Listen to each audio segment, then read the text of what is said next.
బలూచీలు మళ్ళీ విరుచుకుపడ్డారు. కొంత గ్యాప్ ఇచ్చారు. మనకు జాగ్రత్తగా గుర్తు చేసుకుంటే ఆపరేషన్ సింధూర్ సమయంలోనే బలూచీ లిబరేషన్ ఆర్మీ పాకిస్తాన్ సైన్యాన్ని పదే పదే దెబ్బ కొడుతూ వచ్చింది. ఒక్క 45 days వ్యవధిలో దగ్గర దగ్గర 38 మంది సైనికులను ఆ రోజు హతమార్చింది. వాళ్ళ వాహనాల కింద ఐఈడీలు ఎక్స్ప్లోజివ్స్ అమర్చి పేల్చేయటం.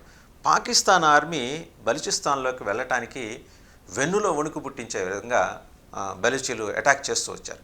మళ్ళీ 2 రోజుల క్రితం వాళ్ళు చేసిన అటాక్లో దగ్గర దగ్గర 27 ట్రూప్స్ అంటే 27 ఆర్మీ సోల్జర్స్ని బలూచీలు చంపేశారు. ఇది ఎక్కడ చేసుకుందంటే వాళ్ళే క్లెయిమ్ చేసుకున్నారు. ఐఈడీ యూజ్ చేశామని చెప్పేసి క్లెయిమ్ చేసుకున్నారు. ఫతే స్క్వాడ్, బలూచీ లిబరేషన్ ఆర్మీకి చెందిన డిఫరెంట్ స్క్వాడ్స్లో ఒకటి ఫతే స్క్వాడ్ అనేది టార్గెట్ ఒక మిలిటరీ ట్రాన్స్పోర్ట్ బస్సుని టార్గెట్ చేసింది. ఎక్కడంటే కలాత్స్ నిమార్గ్ క్రాస్ ఏరియా దగ్గర అది టార్గెట్ చేసి 27 మందిని చంపేసింది. వాళ్ళు క్లెయిమ్ చేసుకున్నారు. తర్వాత ఫతే స్క్వాడ్ క్లెయిమ్ చేసుకుంటూ ఏం చెప్పారంటే అది వాళ్ళ సైన్యాన్ని ఎక్కడి నుంచి తీసుకెళ్తానంటే కరాచీ నుంచి క్వెట్టాకి తీసుకెళ్తుంది. Quetta is the headquarters of Balochistan. Already Balochistan army క్వెట్టాని స్వాధీనం చేసుకుని కూడా 3 నెలల పైన అవుతుంది. వాళ్ళు దే హ్యావ్ డిక్లేర్డ్ ఇండిపెండెన్స్. మన దేశంలో ఉన్న ప్రవాస బలూచీలు అయితే యునైటెడ్ నేషన్స్ ఆర్గనైజేషన్కి, భారత విదేశాంగ మంత్రిత్వ శాఖకి, భారత ప్రధానమంత్రికి కూడా లేఖలు రాశారు. అయ్యా మమ్మల్ని గుర్తించండి, స్వతంత్ర దేశంగా మేము ప్రకటించుకున్నాం, స్వతంత్రాన్ని ప్రకటించుకున్నాం. Anyhow that is placed before the United Nations organisations. ఐక్యరాజ్య సమితి దాన్ని గుర్తించకపోవడం అనేది దాని చేతిలో ఉంటుంది. సరే, ఆ గుర్తింపు పక్కన పెడితే క్వెట్టాకి వెళ్తున్న 27 మందిని తీసుకెళ్తున్న ఒక బస్సుని వాళ్ళు పేల్చేశారనమాట. బిఎల్ఏ స్పోక్స్ పర్సన్ జియాన్ ద బెలూచ్ ఆయన ఏం చెప్పాడంటే సివిలియన్స్ కూడా ఉన్నారు అందులో, ఇంక్లూడింగ్ ఖవాలి పర్ఫామ్ చేసేవాళ్ళు కూడా ఉన్నారు. వాళ్ళు మా టార్గెట్ కాదు, స్పష్టంగా చెప్పారు, మా టార్గెట్ వాళ్ళు కాదు, సైన్యం మాత్రమే. కాకపోతే డాన్ ఏం రిపోర్ట్ చేసింది, పాకిస్తాన్లో అది ఆల్మోస్ట్ గవర్నమెంట్కి మౌత్ పీస్ లాగా ఉండే ఒక పత్రిక ఏం రిపోర్ట్ చేసింది అంటే 3 సివిలియన్స్ను కూడా చంపేశారు, ఇంక్లూడింగ్ 2 ఖవాలీస్. ఆ ఖవాలి ఆడేవాళ్ళని ఇద్దరిని కూడా చంపేశారని చెప్పేసి. తర్వాత ఇంకొక ఇన్సిడెంట్ ఆ సమీపంలో జరిగిన దాంట్లో బిఎల్ఏ క్లెయిమ్ చేసిందంటే 2 సోల్జర్స్ని మేము చంపాము, ఒక 7 సోల్జర్స్ ఇంజూర్ అయ్యారు. Remotely controlled IED in Quetta's Hazarganj area, క్యాపిటల్కి దగ్గరలోనే, వాళ్ళకి బలూచి క్యాపిటల్ క్వెట్టా, హజారీగంజ్ ఏరియాలో చంపేశామని. ఇంకా వాళ్ళు ఏంటంటే వాళ్ళు they have carried out 2 different operations.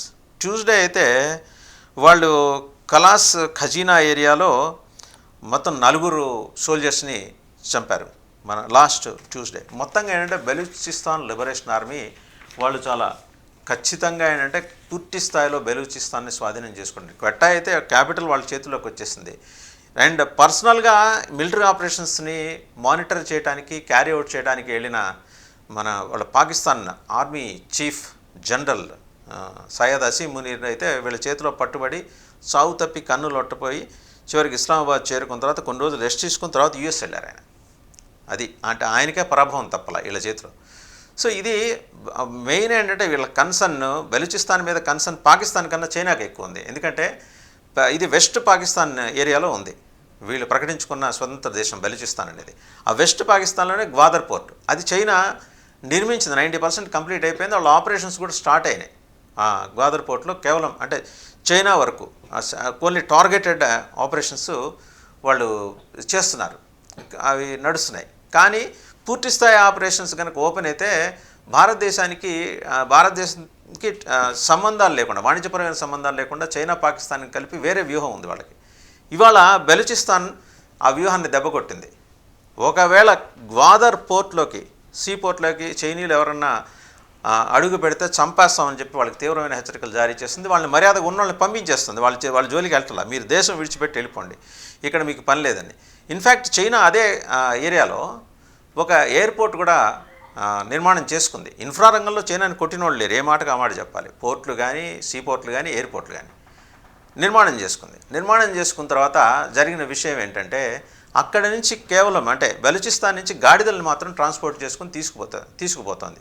చైనాలో చాలా అవసరాలకి ఈ రవాణా అవసరాలకి గాడిదలు వాడతారు హిలీ టెరెన్స్లో, అంత బరువు మోస్తాయి అవి. అండ్ అలాగే గాడిద మాంసం అక్కడ చైనా వాళ్ళకి ప్రీతి, రిచ్ ఇన్ ప్రోటీన్స్ అని చెప్పేసి. సో ఇప్పుడు ఆపరేషన్స్ గాడిదలను తీసుకెళ్లే ఆ రవాణా వ్యవస్థ కూడా ఆగిపోయింది.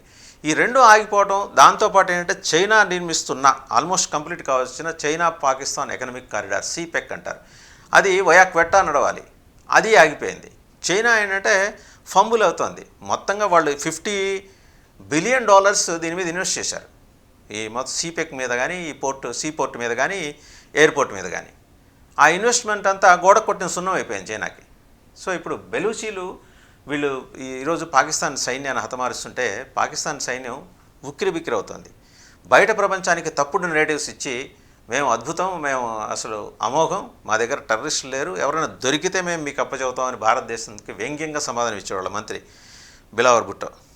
సరే, వాళ్ళు దొరికినప్పుడు మీరిద్దరు కానీ ముందర మీ సైనికుల ప్రాణాలు పోకుండా కాపాడుకోండి. ఎందుకంటే బెలూచిస్తాన్ వైపు చూస్తే చాలు వాళ్ళు పేల్చేసేట్టున్నారు బెలూచిస్తాన్ ఆర్మీ. వాళ్ళు ఏంటంటే ఇప్పటివరకు తృతీయ శ్రేణి పౌరులుగా పాకిస్తాన్లో మేము జీవిస్తూ వచ్చాం, మాకు అక్కర్లేదు, మా తెగలు వేరు, మా సంప్రదాయాలు వేరు, మేము ఇస్లామైజ్ అయినప్పటికీ కూడా మాకు నిర్దిష్టంగా కొన్ని కట్టుబాట్లు ఉన్నాయి. దాదాపు 46 తెగలు ఉన్నాయి అక్కడ. ఆ అన్ని తెగల నుంచి ఒక్కొక్క నాయకుడు ప్రస్తుతం బిఎల్ఏలో ఉన్నారు. చాలామంది బాగా వెల్ ఎడ్యుకేటెడ్ ఉన్నారు, సాఫ్ట్వేర్ ప్రొఫెషనల్స్ ఉన్నారు, డాక్టర్స్ ఉన్నారు, వాళ్ళ కమాండర్స్లోనే.